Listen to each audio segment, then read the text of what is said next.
Hello, my name is Julie Sanchez. I am a PhD candidate in the Department of Geography at Penn State. Thank you for giving me the opportunity to talk today about my research, which is titled Downward Infrared Radiation Dominates Arctic Warming and Greenland Ice Sheet Surface Melt.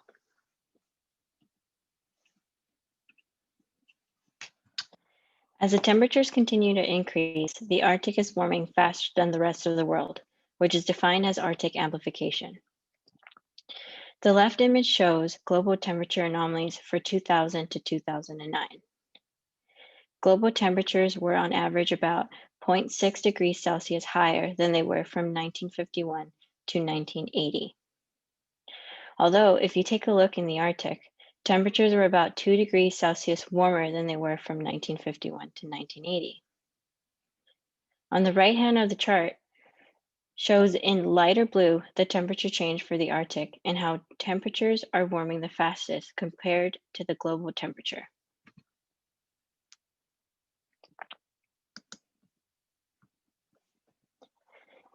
The left map shows the Greenland Melt Daily Anomaly Map from June 21st to August 1st of 2020. As you can see, there is surface melt occurring along the coast, especially in northeastern and southeastern Greenland.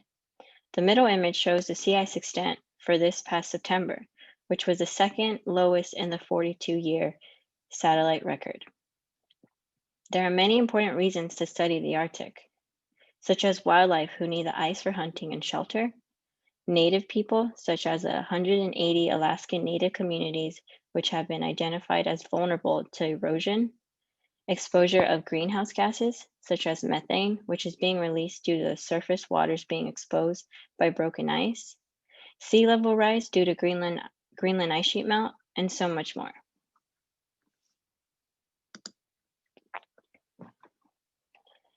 There is a debate as to the cause of Arctic sea ice melt and the surface melt on the Greenland ice sheet. Some state that a rise in CO2 emissions is the cause of melt because of the increasing temperatures. Other research has found less clouds and more solar radiation is the cause for melt. The figure on the left-hand side shows as more solar radiation is being absorbed, it raises upper ocean temperatures, which then limits sea ice formation. Contrary to the previous findings, studies suggest more clouds is the source for melt. Clouds act as blankets and trap heat from being released, as shown in the right-hand side of the figure. There are other studies that have shown other factors to be the cause of melt. So the motivation for my research comes from two papers.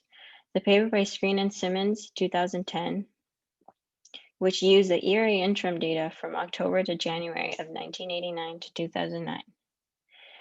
They use the following variables of surface air temperature, sea ice concentration, surface net infrared radiation, defined as downward IR minus upward IR, and surface heat fluxes.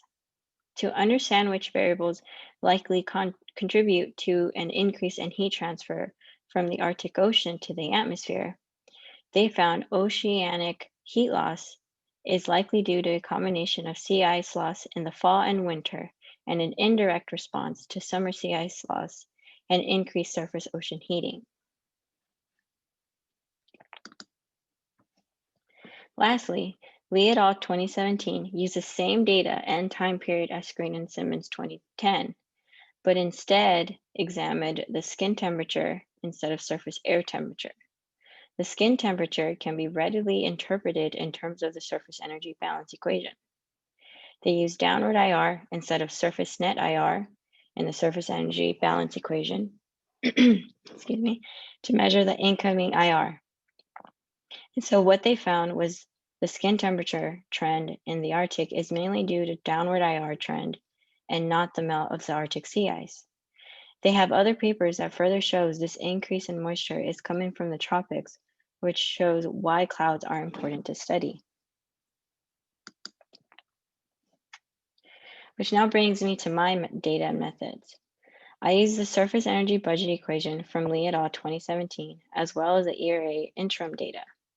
My study focuses poleward of the Arctic Circle and the Greenland ice sheet from 1979 to 2016.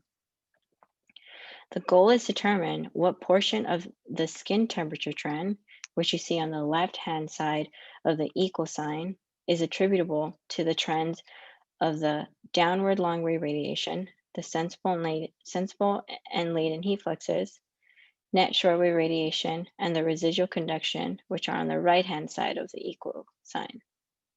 The maps I will show you will show the 5 maps that resemble skin temperature.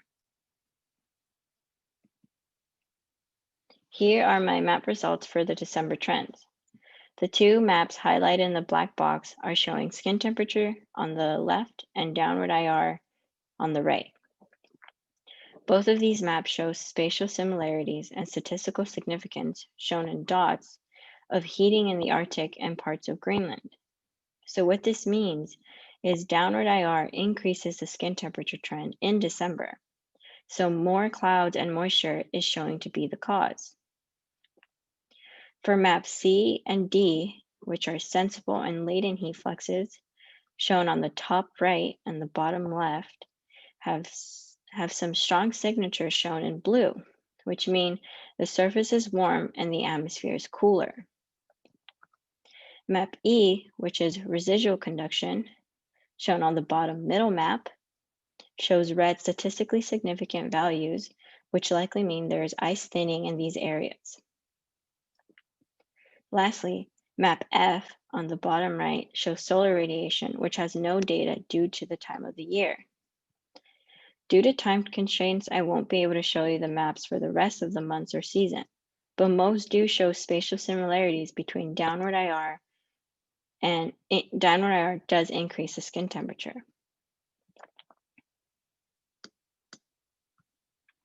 To show that downward IR increase in skin temperature over the Arctic and Greenland, I did a pattern correlation which compares the strength of the linear relationship between 2 variables.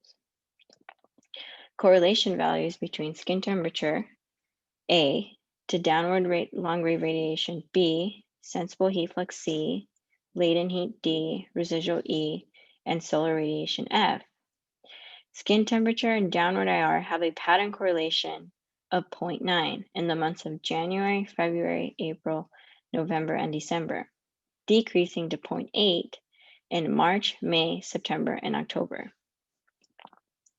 Seasonally, the skin temperature and downward IR also have a 0.9 pattern correlation in the spring, March, April, May, and autumn, September, October, November, and a pattern correlation of 0.8 in the winter, December, January, February. By contrast, the correlation patterns of skin temperature with sensible, latent, and latent heat, residual conduction, and net shortwave radiation show no statistical significance, either in individual months or by season. Some of my ongoing and future work will focus on looking at automatic weather station data from the Program for Monitoring of the Greenland Ice Sheet, PROMIS, and comparing it with the ERA interim. I also plan on using PROMIS to measure the strength of the relationship between air temperature and other variables of the surface energy budget to determine how continued warming throughout the 21st century will impact the polar regions. I also plan on looking where moisture is coming from. So is it due to the Arctic sea ice melt or moisture being transported from the tropics, as other studies have suggested? Lastly, I plan to look at different clouds and how they affect the Arctic sea ice and the Greenland ice sheet. I would like to thank my advisor, Dr. Andrew Carlton, and my committee members, Dr. Sukeng Lee, Dr. Guido Savone, and Dr. Luc Trussell, as well as the NASA PA Space Grant Consortium, Graduate Fellowship, Miller Graduate Student Fellowship, and the Button Waller Fellowship for funding the study. I will conclude my presentation and will be happy to answer any questions. Thank you.